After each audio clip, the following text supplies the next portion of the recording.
अमन के दुश्मनों को कहीं जगह नहीं मिलेगी। मादरे वतन का दिफा हर कीमत पर यकीनी बनाया जाएगा। Army chief general Asim Munir का वाज़ेह और दो टोक ऐलान। कहा, कबाइली अवाम और सिक्योरिटी फोर्सेस की बेशुमार कुर्बानियों के बायस रियासत की अमलदारी कायम हुई है। दहशत गर्दी के खिलाफ जंग में जो कामयाबियां मिली उन्हें ज़ाया करने की किसी को इजाज़त नहीं दी जाएगी। कौम के ताउन से देरपा अमन इस्तेहकाम के हुसूल तक दहशत गर्दी के खिलाफ जंग जारी रहेगी। आर्मी चीफ की जिला खैबर की वादी तीराह के दौरे में गुफ्तगू। जनरल आसिम मुनीर ने पाक अफगान सरहद पर तैनात फौजी जवानों के साथ दिन गुजारा। Army chief general Asim Munir ने कोर हेडक्वार्टर्स पेशावर का भी दौरा किया। ऑपरेशनल उमूर, ट्रेनिंग और फॉर्मेशन के उमूर पर ब्रीफिंग। इमरान खान पार्टी रहनुमाओं और सोशल मीडिया टीम को नए आर्मी चीफ और फौज पर तनकीद से रोकें। फौज की इज्जत उसकी रेड लाइन है, उसे पार न किया जाए। सदर आरिफ अलवी ने इमरान खान को खबरदार कर दिया। एडिटर इन्वेस्टिगेशन अंसार अब्बासी की द न्यूज़ में शाया होने वाली खबर में इंकशाफ। पाक फौज की कमान में तब्दीली के बाद पीटीआई पार्लिमानी पार्टी के नाम से व्हाट्सएप ग्रुप में इमरान खान का पैगाम पहुंचाया गया। पैगाम में कहा गया कि नए आर्मी चीफ पर किसी भी फोरम पर कोई तनकीद न की जाए, इस बात पर सख्ती से अमल करने की हिदायत। पीटीआई के तर्जुमान फवाद चौधरी ने कहा कि नई फौजी एस्टेब्लिशमेंट और आर्मी चीफ पर तनकीद नहीं होगी, इदारे के साथ लड़ाई नहीं की जा सकती।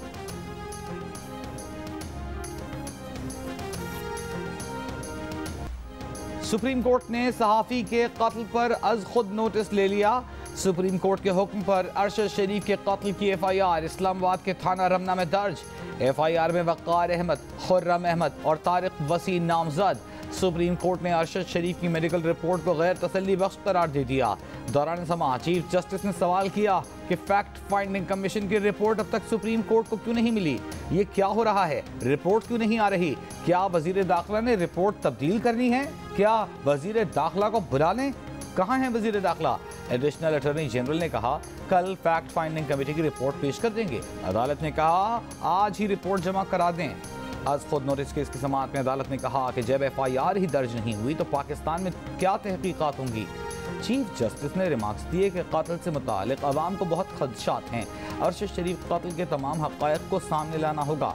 अरशद शरीफ के कत्ल पर सोशल मीडिया में किस किस पर उंगली नहीं उठाई गई? जो पोजीशन ऑफ अथॉरिटी पर हैं उन पर उंगली नहीं उठना चाहिए। मुल्क के लिए ये बहुत ख़तरनाक अम्र है। हुकूमत हसास मामलात को इनकार रखने का कह सकती है।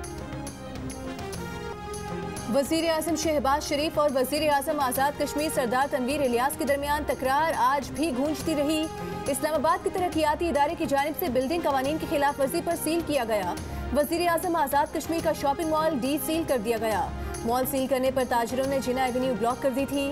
तहरीक इंसाफ के चेयरमैन इमरान खान ने सख्त रद्द-ए-अमल का इजहार करते हुए हुकूमत को माफिया करार दे दिया। जंगल का कानून राइज होने का इल्जाम लगा दिया। वज़ीर आज़म के मुशीर अताउल तारड़ सरदार तनवीर पर बरस पड़े। कहा, इनकी हिम्मत कैसे हुई कि वज़ीर आज़म से तू तकार करें? इजाज़त मिले तो सरदार तनवीर इलियास इस्लामाबाद में दाखिल न हो सके। वो वज़ीर आज़म शहबाज शरीफ को दबाव में लाना चाहते थे। अपनी हाउसिंग सोसाइटी और शॉपिंग मॉल का NOC लेना चाहते थे। वज़ीर आज़म आज़ाद कश्मीर तनवीर इलियास के हेलीकॉप्टर की मुजफ्फराबाद क्रिकेट स्टेडियम में लैंडिंग। वज़ीर आज़म आज़ाद कश्मीर का हेलीकॉप्टर उतरने के बायस क्लब टूर्नामेंट का मैच रोक दिया गया। कल से ग्राउंड में खड़े हेलीकॉप्टर की वजह से आज भी मैच नहीं हो सका।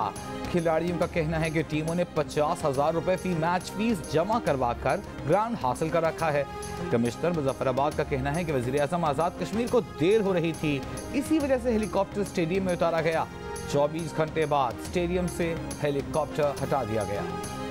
सुप्रीम कोर्ट की जानिब से फैसल वावडा की ताहयात नाअहली का लदम करार देने के बाद क्या साबिक वज़ीर आज़म नवाज शरीफ की ताहयात नाअहली खत्म होने की राह भी हमवार हो गई?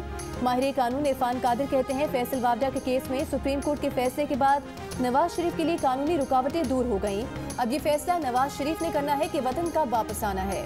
विफाकी वज़ीर सियासी अमूर अयाज सादिक ने नवाज शरीफ की जनवरी में वतन वापसी की खबर दे दी। प्रोग्राम कैपिटल टॉक में गुफ्तगू करते हुए कहा कि पार्टी ऑर्गेनाइज करने और उम्मीदवारों को टिकट देने का काम नवाज शरीफ ही करेंगे। मुसलसल कई रोज से लाहौर दुनिया के आलूदा तरीन शहरों में सबसे ऊपर। लाहौर और दीगर शहरों में माहौलियाती इमरजेंसी नाफिज। वजीर आला पंजाब ने स्मॉग को आफत करार दे दिया। तालीमी इदारों में मास्क पहनना लाजमी करार दे दिया। फसलों की बाकियात जलाने वालों के खिलाफ सख्त कार्रवाई की हिदायत। शहरियों का घरों से निकलना मुश्किल हो गया। अस्पतालों में मरीजों की लाइन लग गई। गले में खराश और आंखों में जलन की शिकायत। सांस लेने में दुश्वारी, नज़ला, जुकाम, खांसी और सांस के अमराज बढ़ गए। कराची की आलूदा फजा भी तवज्जो तलब। आलूदा शहरों की फहरिस्त में कराची का तीसरा नंबर।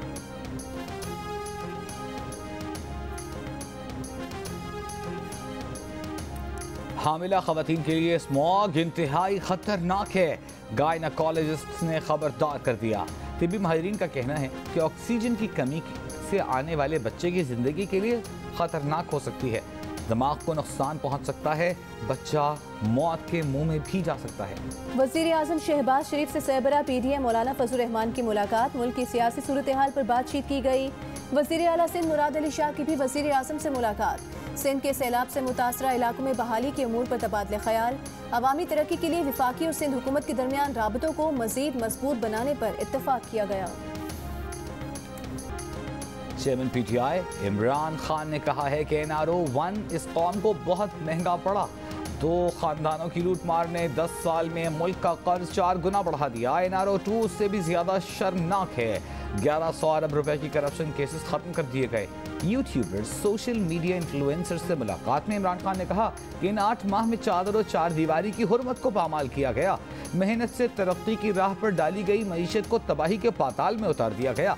आज़ादी इजहार पर पहरे बिठाकर शख्सी आमरीत को दवाम बख्शने की कोशिशें की गई। नैब तबाह।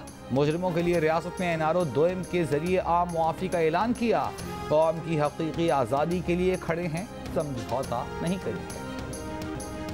विफाकी वज़ीर इत्तलात की चेयरमैन PTI पर तनकीद। मरीम औरंगजेब ने कहा कि मीडिया और सियासी मुखालिफिन पर जुल्म करने वाला शहबाज शरीफ को ना बताए कि कश्मीर पर क्या करना है। बेशर्म, नालायक, नाअहल, चोर और कश्मीर फरोश का मजहब कार्ड फेल हो गया। इसने गवर्नेंस, मईशत और खारिजा ताल्लुकात तबाह किए। एहतसाब और अमरीकी साजिश का इसका बयानिया दफन हो गया। फॉरेन एजेंट तोशा खाना चोर ने शोहदा के खिलाफ मुहिम भी चलाई।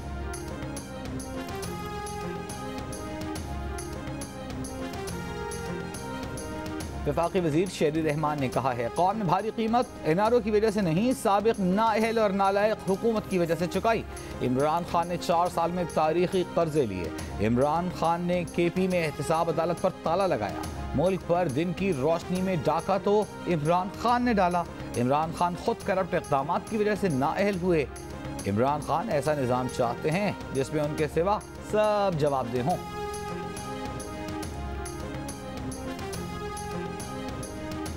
मुल्क में कोई मालियाती इमरजेंसी नहीं लगाई जा रही और न ही इस बारे में सोचा जा रहा है। वज़ीर मुमलिकत मुसद्दिक मलिक की गुफ्तगू। कहा हुकूमती सतह पर मालियाती इमरजेंसी लगाने से मुतालिक गौर नहीं किया जा रहा। मुसद्दिक मलिक ने कहा कि पाकिस्तान ने चंद रोज पहले सकूक बॉन्ड्स की मद में $1 अरब अदा किए हैं। मजीद $3 अरब रोल ओवर होने जा रहे हैं। रूस से तेल खरीदने के मामले पर वज़ीर मुमलिकत का कहना था कि रूस से तेल की खरीदारी के लिए अमरीकी पाबंदियों का सामना नहीं होगा। PTI रूस से तेल की खरीदारी की सिर्फ बातें करती थी। रूस से हमारी बातचीत के मिनट्स मौजूद हैं। इमरान खान लिफाफा निकालकर जो भी कह दें सच बन जाता है। वज़ीर मुमलिकत बराए खजाना आयशा गौस पाशा ने कहा है कि पाकिस्तान के दिवालिया होने का कोई खतरा नहीं। जब हुकूमत संभाली थी तो डिफॉल्ट का खतरा मौजूद था। IMF प्रोग्राम मुकम्मल करना चाहते हैं। पाकिस्तान और IMF के दरमियान ऑनलाइन बातचीत जारी है। अगली किस्त उस वक्त मिलेगी जब IMF बोर्ड मंजूरी देगा। पहले भी कहा था कि इमरान खान को इलेक्शन की तारीख पिंडी से नहीं मिलेगी। इसके लिए उन्हें सियासतदानों से राबता करना पड़ेगा। वज़ीर दाखिला राना सनाउल्लाह की जियो न्यूज़ के प्रोग्राम आज शाहजेब खानजादा के साथ में बातचीत। कहा परवेज इलाही को असेंबली तोड़नी है तो तोड़ दें। हम पंजाब का इलेक्शन लड़ने के लिए तैयार हैं। हमारा जितना सियासी नुकसान होना था वो हो चुका, अब मजीद नहीं होगा। परवेज इलाही और मोनिस गलत कह रहे हैं कि उनको बाजवा साहब ने कहा था कि उधर चले जाएं। जब परवेज इलाही ने हमसे मुआहिदा कर लिया तो उनको बाजवा साहब से बात करने की क्या जरूरत थी? बात करनी ही थी तो मुआहिदे से पहले क्यों नहीं की? रहनुमा PTI फवाद चौधरी का इंतखाबात के मामले पर हुकूमत से गैर रस्मी राबितों का एतराफ़। कहा इसहाक डार को समझाने की कोशिश की है। PTI फौरी इंतखाबात चाहती है। इसहाक डार ने सदर आरिफ अलवी से 2 मुलाकातें की। इसहाक डार ने कहा इलेक्शन के लिए तैयार हैं, बस नवाज शरीफ से मुशावरत करना है। सदर को उनके जवाब का इंतजार है। एक इंटरव्यू में फवाद चौधरी ने कहा कि 20 दिसंबर तक कुछ न हुआ तो 21 दिसंबर को असेंबलियां तोड़ देंगे। इस्लामाबाद के कुछ हल्के अबूरी हुकूमत के लिए तगोदौ कर रहे हैं। तहरीक इंसाफ के सेक्रेटरी जनरल असद उमर भी वक्त पर इंतखाबात के हामी। कहा वो तो पहले दिन से इस बात के हक में है कि हुकूमत को मुद्दत पूरी करने देनी चाहिए, क्योंकि वो जानते थे कि 13 जमाती इत्तेहाद के लिए हुकूमत चलाना आसान नहीं। बोले सूबाई असम्बलियों की तहलील के बाद अगर विफाकी हुकूमत सूबाई असम्बलियों के इलेक्शन कराएगी तो आम इंतखाबात मजीद आगे जा सकते हैं। इमरान खान, फवाद चौधरी और असद उमर के खिलाफ तौहीन इलेक्शन कमीशन की कार्रवाई कानून के मुताबिक जारी रहेगी। सुप्रीम कोर्ट का हुक्म। दौरान समाअत इलेक्शन कमीशन के वकील ने कहा, इलेक्शन कमीशन को इलेक्शन एक्ट के सेक्शन 10 के तहत तौहीन इलेक्शन कमीशन की कार्रवाई का इख्तियार हासिल है। सुप्रीम कोर्ट ने रिमार्क्स दिए, लाहौर हाई कोर्ट ने कार्रवाई से नहीं हतमी फैसले से रोका है। अदालत उज़्मा का हाई कोर्ट्स को तौहीन इलेक्शन कमीशन की कार्रवाई के खिलाफ पीटीआई की दरखास्तों पर फैसला जल्द सुनाने की हिदायत। चीफ जस्टिस ने कहा, इलेक्शन कमीशन को आइन के तहत कार्रवाई करने का इख्तियार हासिल है। जस्टिस अतर मिनल्लाह ने रिमार्क्स दिए कि बज़ाहिर हाई कोर्ट के हुक्म से एक आईनी इदारे को गैर फ़आल कर दिया गया। इमरान खान, फवाद चौधरी और असद उमर को इलेक्शन कमीशन में पेश होने का हुक्म देने की इस्तदा पर जस्टिस आयशा मलिक ने कहा, सुप्रीम कोर्ट का हुक्म क़ाबिल वक्त होगा। 25 करोड़ की आबादी में से इमरान खान ही नैब तरमीम से मुतासिर क्यों हुए? इमरान खान के सिवा किसी और सियासी जमात या शहरी ने नैब तरमीम चैलेंज नहीं की। नैब तरमीम के खिलाफ इमरान खान की दरख्वास्त पर सुप्रीम कोर्ट का इस्तफसार। जस्टिस मंसूर अली शाह ने रिमार्क्स दिए कि सुप्रीम कोर्ट आखिर किस इख्तियार के तहत बुनियादी हुकूक की बुनियाद पर एहतसाब का सख्त कानून बनाने का हुक्म दे। नैब तरमीम से छूट जाने वाले किसी और कानून के तहत मुजरिम जरूर होंगे। ये नहीं हो सकता कि कोई सब कुछ लूट के घर बैठ जाए।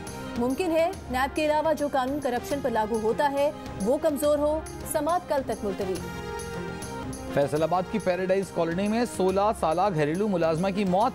वालिद का मालिकान पर कत्ल का इल्जाम। कहा कि उसकी बेटी को हिरासा किया जाता था। ज्यादती में नाकामी पर कत्ल कर दिया गया। पुलिस ने वालिद की मुद्दईयत में घर के मालिक, उनके बेटे, 3 मुलाजमीन के खिलाफ मुकदमा दर्ज कर लिया। 3 मुलाजमीन गिरफ्तार। लड़की के वालिद का कहना है कि उन्हें बेटी की तबीयत की खराबी का बताया गया। अस्पताल पहुंचे तो लाश स्ट्रेचर पर पड़ी थी। गले पर रस्सी का निशान था।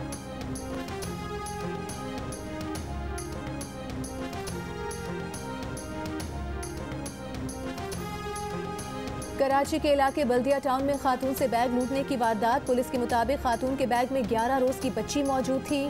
खातून ने बताया कि बच्ची बीमार थी, सर्दी से बचाने के लिए बैग में रखा था। बस से उतरने के बाद नामालूम अफराद बैग छीनकर फरार हो गए।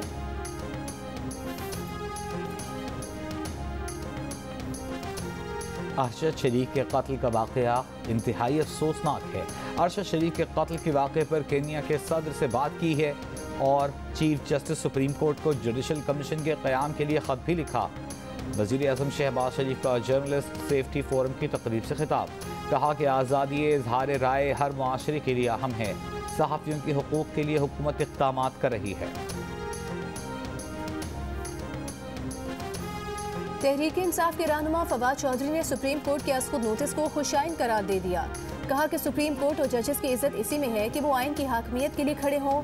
सुप्रीम कोर्ट ने मामले पर देर की, लेकिन शुक्र है नोटिस लिया। उम्मीद है अदालत किसी दबाव को खातिर में नहीं लाएगी और अरशद शरीफ के कत्ल की शफाफ तहकीकात होंगी। बलूचिस्तान हाई कोर्ट ने आजम स्वाति के खिलाफ मजीद मुकदमात दर्ज न करने का हुक्म दे दिया। अदालत ने हुक्म आजम स्वाति के खिलाफ मुकदमात खत्म कराने के हवाले से उनके बेटे की दरखास्त पर दिया। IG पुलिस से आजम स्वाति के खिलाफ दर्ज मुकदमात की तहरीरी रिपोर्ट भी तलब। छत न मिलने पर सड़क के किनारे खैमा बनाया, वहाँ भी सुकून न मिल सका। जाएं तो कहाँ जाएं? टंडोवाला यार की चंबड़ रोड पर गन्ने से लदा ट्रक सैलाब मुतासरीन के खेमे पर उलट गया। माँ और 2 बेटियां जाँ बहक, एक बच्ची शदीद जख्मी। ट्रक ड्राइवर फरार हो गया। सैलाब मुतासरीन कहते हैं 4 माह से सड़क किनारे खेमों में रिहाइश पजीर हैं। जिले इंतजामिया इलाकों से सैलाबी पानी निकाल लेती तो यूँ सड़क किनारे लोग जिंदगी की बाजी न हारते।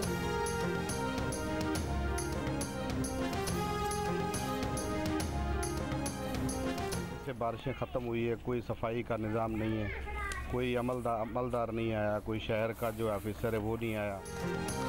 नवाब शाह के गुंजान आबाद नशेबी इलाकों से अब तक बारिश के पानी की निकासी न हो सकी। 4 माह से खड़ा पानी गंद और कीचड़ में बदल गया। ताफुन से शहरी परेशान, घरों से निकलना दुश्वार। दादू की तहसील जोही में कई इलाकों में पानी के अखराज के बाद जिंदगी मामूल पर आना शुरू। किसान फसल की काश्त के लिए बुआई कर रहे हैं। भारत में तारीखी यादगार बाबरी मस्जिद की शहादत सोची समझी साजिश थी। मस्जिद को शहीद करने की रिहर्सल की गई। इंतहा पसंदों ने सैकड़ों बेलचे, हथौड़े, कुल्हाड़ियां, लाठियां और रस्सियां जमा की। अयोध्या पर खौफ दहशत के साए फैला दिए। मुसलमान खानदान जिंदगियां बचाने के लिए शहर छोड़ गए। 6 दिसंबर 1992 को हजारों इंतहा पसंद बाबरी मस्जिद पर चढ़ दौड़े। दुनिया तक भारत सरकार का सच पहुंचाने वालों को घेरा, कत्ल के मंसूबे तक बना लिए। तारीखी बाबरी मस्जिद की शहादत को आज 30 बरस हो गए। वाक़े की कवरेज करने वाले सहाफ़ी आज भी खौफनाक यादों से बाहर ना आ सके।